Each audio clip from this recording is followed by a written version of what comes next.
사랑하는 성도 여러분, 지난 시간에는 시편 1편의 복 있는 사람에 대해 세 가지 조건을 증거해 드렸습니다.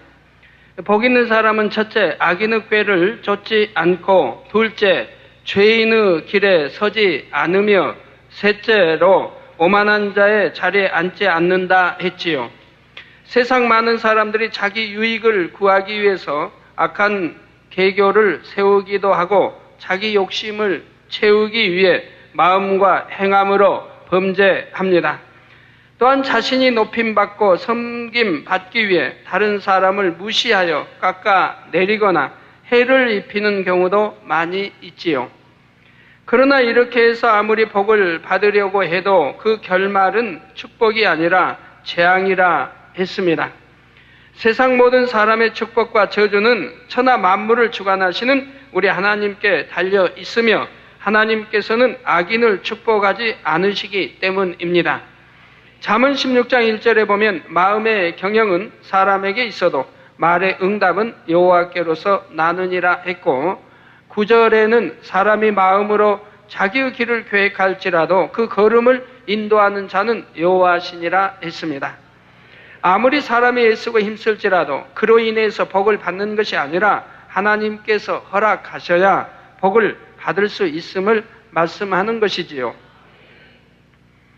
오늘은 지난 시간에 이어 하나님께서 어떤 사람을 기뻐하심으로 그 걸음을 축복의 길로 인도하시는지 증거하겠습니다.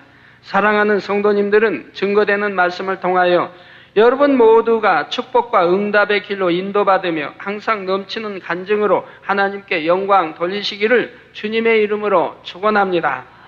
사랑하는 성도 여러분, 또한 전국의 화상을 통해 예배 드리는 모든 성도 여러분, 지교의 성도 여러분, 지성전 성도 여러분, 빛과 소금 성교의 성도 여러분, 요식업 성교의 성도 여러분, 전 세계 인터넷을 통해 예배 드리는 모든 성도 여러분, 그리고 아동주일학교 어린이 여러분. 본문 말씀 2절을 보면 복 있는 사람은 오직 여호와의 율법을 즐거워하여 그 율법을 주야로, 즉 밤낮 묵상하는 자로다 했습니다.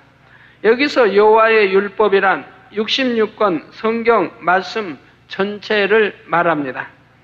원래 율법이란 좁은 의미로는 10계명을 포함하여 모세 오경에 기록된 하나님의 법규들을 의미합니다. 모세 오경이란 성경 맨 앞에 나오는 창세기, 출애굽기, 민수기, 신명기, 레위기 5권의 성경을 말하는데, 이 5권을 다 모세가 기록했다 해서 모세 오경이라 부르는 것이지요. 여기에는 하나님을 섬기는 법이 기록되어 있는데, 곧 하나님 앞에 제사는 어떻게 드려야 하며 우리가 하나님 앞에서 어떻게 정결하게 행할 것인가, 성전은 어떻게 건축하고 어떻게 지키며 절기는 어떻게 지킬 것인지 등이 나와 있습니다. 또한 오늘날 우리에게 법이 있는 것처럼 이스라엘 백성들이 사회생활 가운데 지켜야 할 규칙들이 계명 안에 다 들어 있습니다. 예를 들어 남에게 손해를 입혔으면 어떻게 보상하고, 어떤 죄를 지으면 어떻게 벌을 줄 것이며, 토지를 사고 팔 때는 어떻게 할 것인가, 재판할 때는 어찌하며 가난한 자에게는 어떻게 할 것인가 등 일상생활 속에서 일어나는 일들에 대한 여러 가지 규칙들이 상세하게 기록되어 있지요. 율법학자들에 의하면 이 모든 법규들을 낱낱이 나누어 보면 총 623가지가 있다고 합니다. 그런데 본문에서 말하는 여호와의 율법은 다만 이러한 법규들만이 아니라 66권 성경 전체를 다 칭하고 있지요. 성경에는 이스라엘 역사에 대해 기록하거나 예수님이나 사도들의 행적을 기록한 역사서가 있습니다. 또 선지자들의 예언서나 서신서, 곧 사도들의 편지들도 있고 시편이나 아가서와 같은 시가서도 있지요. 율법서 외에도 성경에 기록된 모든 말씀들이 결국 하나님의 율법을 지켜 행하는 사람에게는 어떤 복이 임하며 지키지 않는 사람에게는 어떤 재앙이 임하는지를 알려주는 내용입니다. 세상의 글을 비유해 보면 소설이나 수필같이 하나의 작품이 있으면 그 핵심 내용을 짧게 요약한 줄거리가 나오지요. 이런 것처럼 성경 전체의 내용을 요약한 것이 모세오경에 나오는 하나님의 법규이고, 그 법규들을 더욱 짧게 요약한 것이 바로 십계명이라고 이해하시면 되는 것입니다. 역으로 생각하면 10가지의 계명을 낱낱이 풀어서 상세하게 설명한 것이 바로 성경 전체라는 말이지요. 성도 여러분, 복 있는 사람은 성경 말씀을 즐거워하며 주야로 말씀을 묵상한다 했지요. 사랑하는 성도님들은 다 하나님의 말씀을 사랑하고 그 말씀을 주야로 묵상하시는지요? 하나님의 말씀을 사랑하는 분들이라면 주일 예배나 금요 철야 예배는 물론 수요 예배나 구역 예배, 기도회 등 하나님의 말씀을 들을 수 있는 곳이라면 어디라도 즐거움으로 참석하실 것입니다. 예배 때 잡념이나 졸음에 빠지는 일도 없이 한마디 한마디가 꿀과 송이꿀보다 달아서 아멘, 아멘 하며 받아들이게 되지요. 영적인 말씀들을 듣고 깨우침을 얻을 때에는 마음에서부터 성령이 기뻐하심으로 기쁨이 충만하게 됩니다. 또한 말씀 가운데 자신의 부족함을 발견할 때는 그로 인해 더욱 온전하게 변화될 수 있으니 즐겁고 행복한 것이고요. 혼자 있을 때도 시간 나는 대로 성경을 읽으며 특별히 중요한 구절이나 은혜로운 구절들은 열심히 암송하게 되지요. 또한 듣고 읽는 것으로 끝나는 것이 아니라 말씀을 되새겨서 명심하며 항상 묵상함으로 자신의 마음에 온전히 이루게 될 것입니다. 그래서 여러분들이 이렇게 하고 계시는 분도 있지만 또 하지 못하는 분들을 위하여 할 수 있도록 힘이 되기 위해서 교회에서는 하루에 한 절씩 암송하도록 주보에다가 또 기록을 해놓고 있습니다. 그리고 하루에 한 장 이상 성경을 읽으시라고 누누이 강조해 드리고 있습니다. 자, 말씀을 이루기 위해 불같이 기도하기를 쉬지 않으며 늘 마음으로 하나님과 교통하게 됩니다. 여러분이 이렇게 하나님의 말씀을 사랑하며 늘 묵상하면 그 말씀이 여러분을 복된 길로 인도합니다.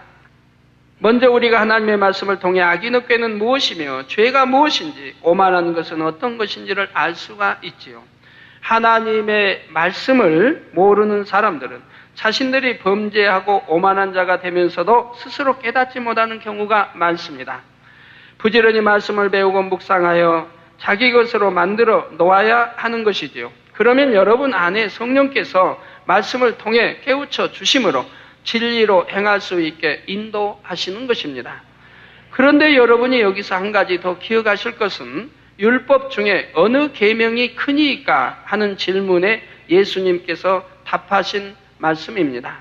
마태복음 22장 37절에서 40절에 보면 내 마음을 다하고, 즉 여러분의 마음을 다하고 목숨을 다하고 뜻을 다하여 주 너희 하나님을 사랑하라 하셨으니 이것이 크고 첫째 되는 계명이요.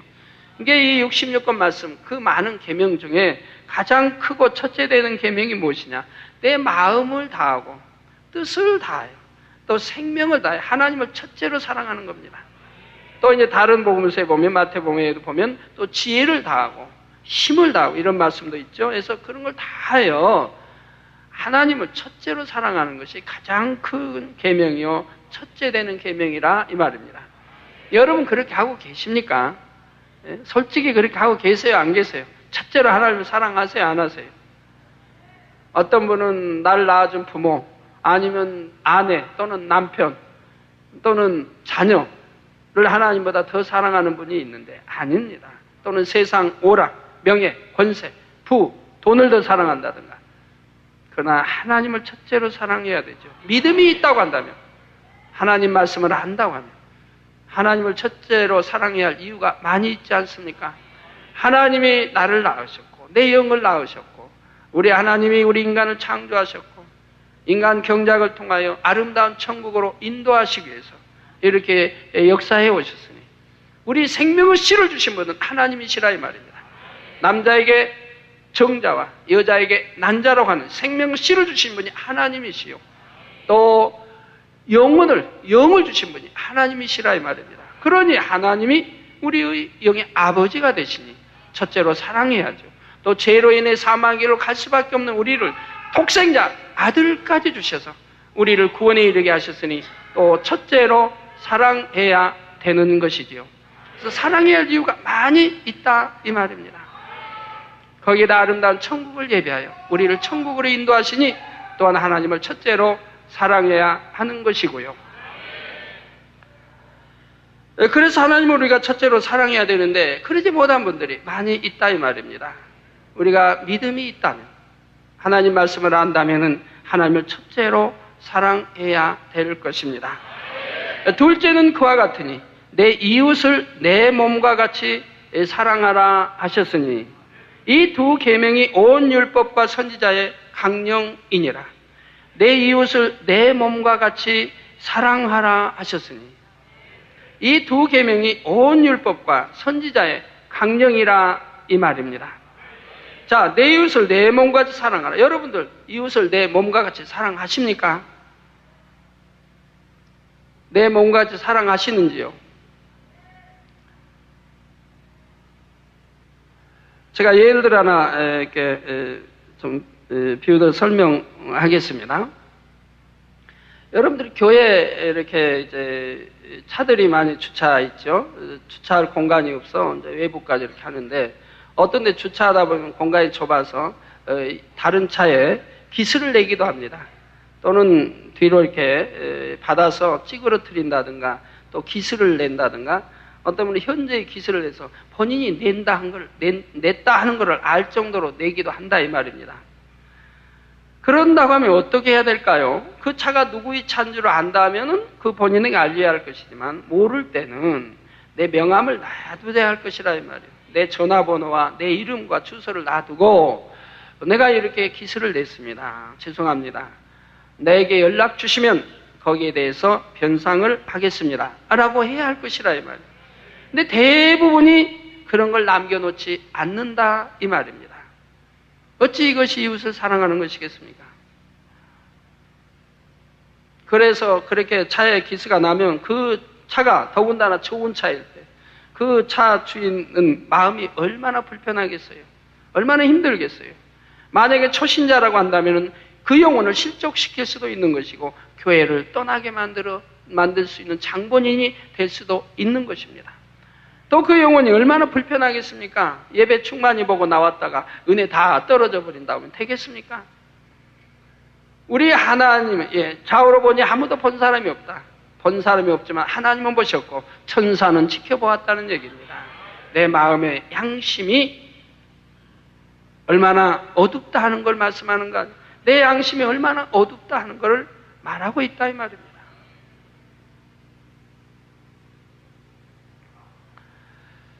우리 성도님들은 그런 분들이 없으시리라고 믿고 싶지만 그래도 있으니 그런 분이 앞으로는 없으시기 바라요.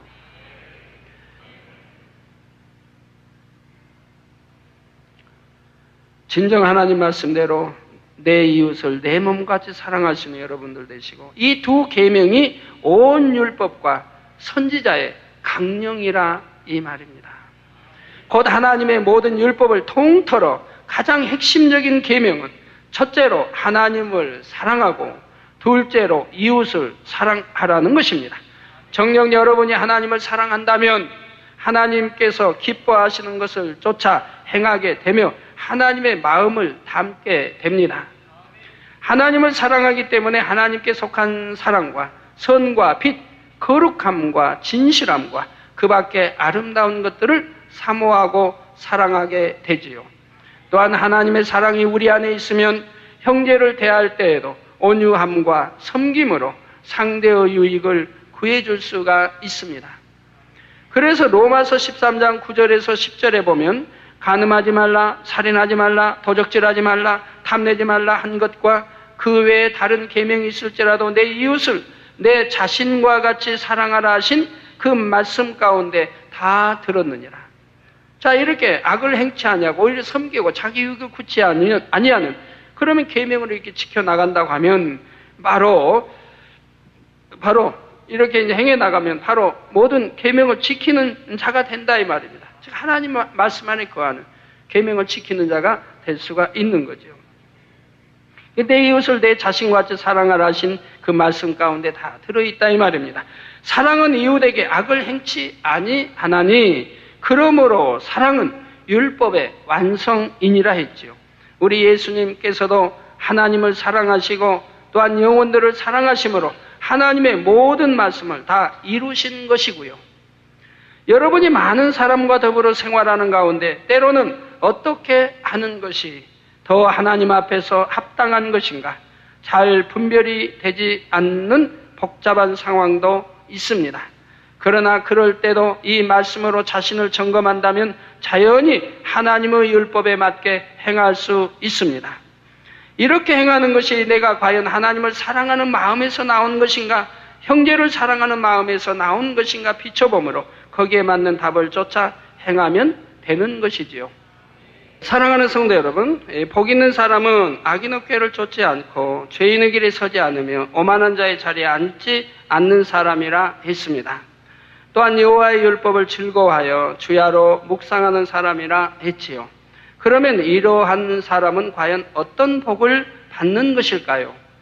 본문 3절에 보면 저는 시냇가에 심은 나무가 시절을 쫓아 과실을 맺으며 그 잎사귀가 마르지 아니함 같으니 그 행사가 다 형통하리로다 했습니다. 오랫동안 비가 오지 않으면 식물들이 말라 죽을 수밖에 없지만 시냇가에 깊이 뿌리를 박은 나무는 가뭄이 들어도 염려할 것이 없습니다. 시내가 마르지 않는 한 나무는 그 물과 영양분을 흡수하여 살 수 있고 잎사귀도 마르지 않으며 계절을 따라 탐스러운 열매를 맺을 수 있지요. 여기서 시냇가라는 말은 축복의 근원을 말합니다. 에레미야 17장 13절에 생수의 근원이신 여호와라 말씀한 대로 우리 하나님을 의미하지요. 우리가 시냇가에 심기운 나무와 같이 복을 받으려면 만복의 근원이신 하나님 안에 거해야 한다는 것입니다. 또한 길이요 진리요 생명이신 예수 그리스도 안에 거해야 하지요. 우리가 하나님 안에 거한다는 것은 우리 마음과 뜻과 행함을 다 하나님께서 원하시는 대로 온전히 맡기고 주관받아 살아가는 것을 말합니다. 본문 1절과 2절의 말씀대로 죄악에서 멀리 떠나며 겸손하여 하나님의 말씀대로 행하는 사람이 바로 복의 근원 되신 하나님 안에 거하는 사람이지요. 이런 사람들은 물에 촉촉히 젖어 있는 것처럼 은혜의 담배에 늘 젖어 있습니다. 기쁨과 감사가 넘치며 천국의 소망과 하나님의 사랑으로 항상 행복하지요. 성령의 감동감화 충만함 가운데 하나님과 교통함으로 성령의 음성도 듣고 주관을 밝히 받게 되고요. 그러면 시냇가에 심은 나무와 같이 잎과 열매가 풍성하게 되는데 복 있는 사람이 맺는 열매는 무엇일까요? 바로 성령의 9가지 열매입니다. 또한 이 모든 착함과 의로움과 진실함으로 빛의 열매를 맺게 되며 미움을 버리도록 주관하시면 순종하여 미움을 버리니 대신 사랑의 열매가 맺히게 됩니다. 또 혈기를 버리라 하시면 그대로 순종하여 온유와 화평과 오래 참음의 열매를 맺게 되지요. 이렇게 영적인 열매를 맺어가는 만큼 가정, 일터, 사업터에서 물질의 축복은 물론 각종 응답의 열매들도 주렁주렁 맺히게 되는 것이고요. 온 세상에 가뭄으로 메마를 때도 시냇가의 나무는 풍성한 열매를 맺는 것처럼 하나님 안에만 거하면 어떤 상황에서도 축복을 받습니다. 예를 들어 요셉이 애굽의 총리로 있을 때 애굽은 물론 인근 나라들의 7년 동안이나 극심한 흉년이 들어서 수확을 거둘 수가 없었지요. 수많은 사람들이 굶어 죽을 위기였지만 애굽에는 흉년과 상관없이 풍성한 식물이 있었습니다. 애굽에는 하나님 안에 거하는 요셉이 있었기 때문입니다. 하나님께서는 이미 오래전에 흉년이 올 것을 요셉에게 알려주셨으므로 애굽에서는 식량을 넉넉히 예배할 수 있었던 것입니다. 또 모세 당시에 온 애굽에 재앙이 임할 때도 이스라엘 백성이 거하는 고센 지역만은 아무런 피해도 입지 않았습니다. 아무리 현실적인 상황이 어렵고 온 세상에 재앙이 임하는 때에도 하나님 안에 거하는 사람은 복을 받는다는 사실입니다. 지난 IMF 속에서도 우리 성도님들은 얼마나 많은 축복의 간증들을 하셨습니까? 세상은 불경기라 하는데도 우리 성도님들은 이와 전혀 상관없이 오히려 수입이 늘었다거나 이전보다 더 좋은 직장으로 옮겼다는 간증들을 계속적으로 들을 수 있었던 것입니다. 또 때에 따라 세상에는 유행성 질병들이 발생하여 병원마다 환자들이 넘친다 해도 우리 성도님들은 항상 지킴받아 건강하시고요. 어떤 차량 사고를 당한다든가 실수하여 차량 사고를 냈다 할지라도 여러분 몸은 상하지 않게 하나님이 지켜주신 걸 봅니다. 어린아이들이 잘못하여 차에 치였다 할지라도 아이 뼈 하나 다치지 않도록 또는 살갗 하나도 찢어지지 않도록 하나님이 지켜주시는 것을 여러분은 수도 없이 듣고 보았습니다. 옷이 갈갈이 찢겨졌다 할지라도 몸 하나 상하지 않은 것을 여러분들은 수없이 듣고 보셨습니다.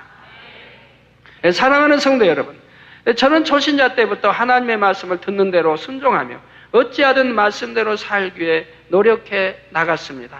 그러니 하나님께서 영육간에 항상 축복을 주셔서 어떤 상황에서도 형통하게 인도하시는 것을 체험할 수가 있었습니다. 제가 처음 하나님을 믿고 책가게를 할 때도 이렇게 축복의 길로 인도하시는 하나님의 역사를 처음 했습니다. 경험도 없고 아무것도 모르고 돈도 한 푼 없고 이 부채투성인데도 무에서 유를 창조하게 하시는 하나님의 역사를 보았습니다. 축복을 주셨다고 해서 처음부터 큰 가게를 하게 하신 것이 아닙니다. 물론 가게를 크게 할 수 있도록 그냥 공짜로 주신다는 분이 있었지만 제가 거절을 했고요. 제가 이제 책가게 하고 나니까 어떤 이제 제 형제 중에 그런 걸 하고 있느냐, 내가 가게 하나를 열어줄 테니까 그 가게를 하라고 이렇게 할 때 제가 깨끗하게 거절을 했어요. 왜? 하나님이 주신 축복이 아니기 때문에 하나님께 내가 장차 반드시 하나님 축복 주실 것이고 내가 영광을 돌리려고 하면 내가 거절해야 되겠다 해서 거절을 했었습니다. 그런 거절한 게 이제 2번이 있었죠. 자, 처음에는 작은 가게부터 시작해서 경험이 쌓이면 조금씩 더 큰 가게로 확장하게 하셨는데 그럴 때마다 하나님께서는 미리 예비하신 축복 가운데 섬세하게 인도해 주셨지요. 그중 한 번은 더 좋은 가게터로 옮기기 위해 장소를 찾던 중이었는데 이제 생활하기에는 넉넉한데 이제 부채도 갚아야 되겠고 해서 더 큰 축복된 가게로 옮겨야 되겠다. 이렇게 이제 마음을 이제 먹게 됐죠. 그래서 이제 그런 가게터를 찾게 됐습니다. 찾는 중인데 초등학교 앞에 좋은 가게가 나왔다고 이제 책 배달하는 분이 이제 알려줍니다. 그 가게는 잘된 가게였어요. 그런데 이제 그래서 책가게에 이제 그 책을 이제 중개하는 그 이제 사람에게 그럼 우리가 그걸 구입해야 되겠다라고 해서 절충을 했더니 그 가게 주인이 거절을 하는 것입니다. 누구에게나 다 줄 수 있지만 저에게만은 가게를 팔지 않겠다라고 해왔습니다.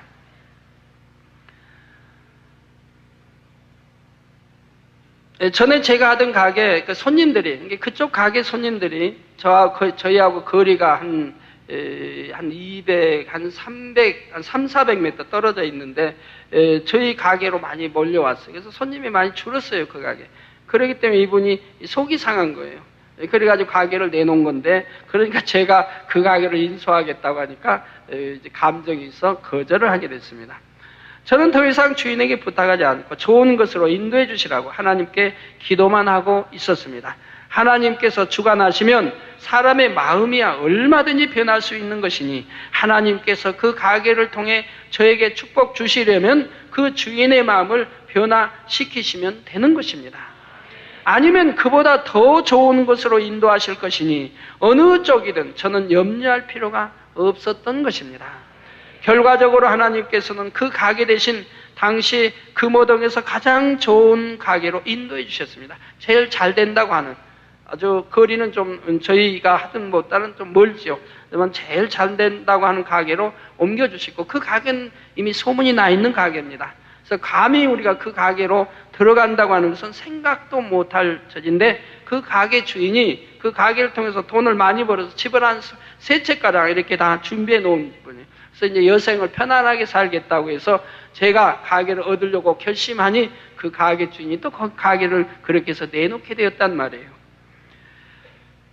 자, 그것도 제 수중에는 도무지 인수할 금액이 없었는데 하나님께서 주인의 마음을 주관해 주셔서 제가 낼 수 있는 만큼만 받고 넘겨주었던 것입니다. 그 가게를 내놓은 지가 몇 달이 되는데도 사람이 찾아오지 않는 거예요. 그래가지고 주인은 급하고 빨리 이제 그만두고 싶은데 급하고 그러니까 이제 권리금을 다운시킨 겁니다. 그래서 절반으로 다운시키고 또 더 내리고 이제 이런 식이 됐지요. 그러다가 이제 저희가 절충이 돼서 저희가 들어가게 됐습니다. 그런데 참 저희가 계약을 딱 하고 나니까 그 다음부터 문제가 생겼어요. 많은 사람들이 그 가게를 지금 사기 위해서 그 가게를 인수하기 위해서 찾아오는 거예요. 저희가 계약하고 나니까. 그 전에는 발걸음도 안 뜬 사람들이. 그래가지고 우리가 계약했다고 하니까 얼마 했느냐고, 얼마 했다고 하니까 그보다 몇 곱 더 권리금을 줄 테니까 가게를 달라고 이렇게들 했습니다. 그래서 저희가 가만히 기도원장을 생각해 봤죠. 야, 그 몇 곱을 더 주면 그거 가지고 집 한 채 사겠는데 집 한 채 사겠는데 우리 그렇게 해서 다시 팔고 집을 살까 하다가 아니야, 이거 하나님이 축복 주신 것인데 이걸 팔면 안 돼. 우리가 다시 넘겨주면 안 되고 그냥 집 안 사더라도 하도 집 없이 전세도 아닌 사글세만 전전하다 보니까 집 하나 살 수 있는 돈이 들어오니까 그런 생각을 품었어요. 그러다가 아니야, 이 가게 하나님 주신 건데 내가 팔 수는 없어. 이 가게에서 내가 가게를 해야지 하고 이렇게 마음을 먹게 됐지요. 자, 그런데 나중에 알고 보니 제가 처음에 인수하려던 학교 앞의 가게를 제가 하나님께서 제게 주시지 않은 이유가 있었습니다. 얼마 후에 그 가게 앞쪽에 갑자기 수만 권의 책을 갖춘 대형 서점이 문을 열었던 것입니다. 제가 만약 학교 앞에 가게를 인수했다면 이 대형 서점으로 인해 큰 손해를 볼 뻔했죠. 바로 그 가게 앞쪽이에요. 좁은 행길이 있으면 바로 그 건너편에다가 대형 서점이 들어섰는데 이 대형 서점 하는 주인은 시내 곳곳에 그런 대형 서점이 곳곳에 있는 거예요. 그런 책가게라고 해도요, 여러분이 보시는 동네 그 조그만 그런 가게가 아니고 수십만 권씩 이렇게 하는 그런 가게들이에요. 그러니까 그런 가게는 그 가게 크기가 학교 교실만큼 큰 또는 그보다 더 큰 그런 가게들이 시내 곳곳에 많이 있어요. 근데 그런 가게만 운영하는 그 몇 개씩 운영하는 그런 사람이 그 앞쪽에다 문을 다 닫아버리고 앞에 문들을 쭉 닫아버리고 뒤에서 작업을 그렇게 몰래 했던 거예요. 그 책가게를 만들기 위해서. 대형 서점을 낸 주인은 주변에 알려지지 않도록 비밀리에 가게 설비를 갖추고 갑자기 개업을 했기에 그 인근에 사는 사람들조차 전혀 몰랐는데 전지전능하신 하나님께서는 다 아시기 때문에 제가 계약을 하고자 해도 막으시고 더 좋은 것으로 인도해 주신 것입니다. 이후로도 제가 주의 종으로 가기 전까지 하나님께서는 계속해서 먼 곳에 사는 사람들까지 저에게 단골로 보내주셨습니다. 저희 가게는 이게 불량소년이나 학생들을 받지 않았고 가게 안에서는 술, 담배도 못하게 했으며 손님이 제일 많은 일요일에는 오히려 주의를 지키기 위해 문을 닫았습니다. 책을 빌려간 사람들이 돌려주려 왔을 때조차 주일에는 받지 않고 되돌려 보냈습니다. 책을 가져와도 오늘 주일이니까 못 받겠다고 다음 월요일이든 다음날 이렇게 갖다 달라고 해서 다시 되돌려 보내줬어요. 처음에는 그것도 불쾌하게 여기는 사람들이 있대요. 나중에는 그 주인의 마음을 이제 알고 오히려 좋아하고 믿는 사람들을 오히려 더 좋아하고 하는 것도 보았습니다. 이 가게, 이제 그런 가게 보면 아무래도 학생들이 담배도 피죠. 또 큰 청년들도. 저희는 일체 담배가 허용되지 않아요. 그러니까 소문이 나죠. 소문이 나니까 자연히 불량 소년들이 오질 않아요. 그리고 착한 소년, 착한 학생들, 그리고 공부 잘하는 학생들. 그래서 서울대생을 비롯해서 공부 잘하는 학생들이 단골이 되는 겁니다. 그러니까 얼마나 가게가 조용하고 독서하기 좋고 이런 가게가 되겠습니까? 거기에 그 단골 손님으로 우리 청년들, 머리급 청년들도 꽤 많이 있죠. 그 당시 단골했던 우리 그 당시에는 학생들인데 단골했던 청년, 지금은 커서 뭐 30대가 됐겠습니다만은. 자, 더구나 저희 가게로 사람이 몰리니까 다른 가게는 가격을 자꾸 떨어뜨립니다. 그런데도 손님들은 저희 가게로만 오는 것입니다. 손님들도 말하기를 여기가 시설이 다른 가게보다 좋은 것도 아니고 더 싼 것도 아닌데 이상하게 이곳으로만 오고 싶다 하는 것이지요. 하나님이 주관해서 이끌어 오시는 겁니다. 저희는 법정 나라에서 받으라고는 그 가격을 그대로 받았어요. 근데 다른 데는 손님이 자꾸 우리 가게로 이렇게 빼앗겨지니까 가격을 다운시키는 거예요. 그래서 손님을 안 뺏기기 위해서. 그래도 손님들은 오더라 이 말입니다. 아파서 누워있는 동안 많은 부채를 져서 도무지 갚을 길이 없었지만 이런 식으로 축복을 크게 받으니 순식간에 모든 부채를 갚을 수가 있었습니다. 그래서 가게 문 열고 몇 달 만에 그 많은 부채, 기도원장과 저와 둘이 벌어야 이자밖에 못 갚아요. 둘이 번 걸 합쳐야 우리가 빚의 이자밖에 안 됐어요. 그러니까 얼마나 부채가 많았겠어요. 근데 그 부채를 몇 달 만에 다 갚도록 하나님이 그 책가격을 통해서 축복을 해주셨다 이 말입니다. 자, 그래서 순식간에 모두 부채를 갚을 수가 있었고요. 복의 근원 대신 하나님 안에 거하니 시냇가에서 물을 공급받는 나무와 같이 축복이 계속하여 솟아나더라는 사실입니다. 결론을 말씀드립니다. 사랑하는 성도 여러분, 하나님의 자녀들이 축복을 받고자 기도할 때 어떤 사람들은 이를 비난하는 경우가 있습니다. 구복신앙이라 하거나 미신적이라면서 무슨 잘못된 일인 것처럼 정죄하는 것이지요. 그러나 이는 우리가 구하는 복이 무엇인지 그들이 알지 못하기 때문입니다. 하나님 말씀에는 구하라 주신다 했고 찾으라 찾고 두드리라 열린다고 말씀했습니다. 하나님이 구하라 찾으라 두드리라 말씀했고 쉬지 말고 기도하라 말씀했지요. 구하는 것마다 간절히 간구하는 것마다 응답해 주신다고 또 약속했지 않습니까? 우리 하나님의 자녀들은 당연히 구해야 합니다. 우리가 구하는 또 참된 복이 무엇입니까? 가장 우선적으로 구하는 것은 바로 믿음으로 말미암는 구원의 축복이지요. 하나님의 나라와 의를 위해서 구하는 거죠. 그리고 믿음으로 말미암는 구원의 축복이라 이 말입니다. 우리 주 예수 그리스도를 믿음으로 영원한 지옥에서 건진받아 천국에 들어가는 것이 우리가 구하는 가장 큰 축복입니다.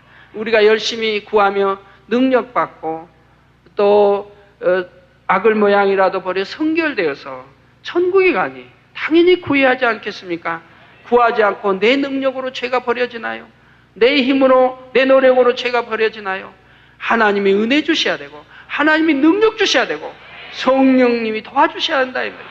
성령님이 우리 감동감과 충만함 주셔서 죄를 버릴 수 있도록 도와주셔야 한다 이 말이에요. 그러니 구해야 된다 이 말이에요. 그러니 기도해야 되는 것이지요. 당연히 기도하는 건 너무나 당연한 것이라 이 말입니다.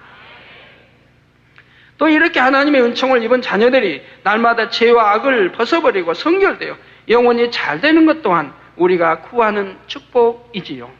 성령의 열매가 맺히고 빛의 열매, 사랑장과 팔복의 열매가 맺혀서 영원히 잘 되면 그만큼 하나님의 사랑을 더욱 크게 받으며 천국에서도 더 많은 영광을 누릴 수 있기 때문입니다. 이러한 복을 받으면 이 땅에서도 세상의 빛과 소금이 되어 하나님께 영광 돌릴 수 있고 영원히 잘 되는 만큼 범사가 잘 되고 강건하며 형통한 육적인 축복도 받을 수가 있습니다. 혹여 시험 환난이 온다 해도 세상 사람들 같이 낙심하고 탄식하는 것이 아니라 믿음으로 승리하여 더 좋은 축복을 바라볼 수 있는 것이고요. 그러니 우리가 구하는 복은 이 땅에서 무슨 물질이나 명예 권세를 얻으려고 욕심으로 구하는 것이 아니라는 사실입니다. 사람이라면 당연히 구해야 하는 것이며 이러한 복을 구하는 것이 하나님의 뜻이기도 하지요. 우리 성도님들은 참된 복을 알았으니 부지런히 이러한 복을 구하시기 바랍니다. 악인의 꾀를 쫓지 않고 죄인의 길에 서지 않으며 오만한 자의 자리에 앉지 않고 오직 하나님의 말씀을 즐거워하여 주야로 묵상하며 말씀에 순종하는 여러분이 다 되시기 바랍니다. 그래서 항상 하나님의 은혜를 공급받음으로 시냇가에 심기운 나무와 같이 복되며 영육간에 풍성한 열매를 맺으시기를 우리 주 예수 그리스도의 이름으로 축원합니다.